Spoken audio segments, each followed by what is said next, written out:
Lagu bandar tilik-tilik tu. Nak cari set bilik ke lagu bandar. Tengok tu. Anak perantau tu. Tak. Ni set bilik murah ni. Takut balik jara-jara. Tak. Takut balik setahun kali kau takut lah. Takut nak hadiah set bilik kepada mak ayah kau.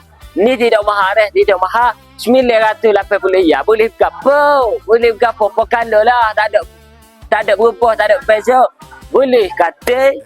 Boleh almari sliding. 4 kali nak. Boleh meja solid. Super skala lah. Desa yang tak boleh gapo dia. Aku tak boleh. Pasal aku tak masuk lagi masa ni. Keluar bagi.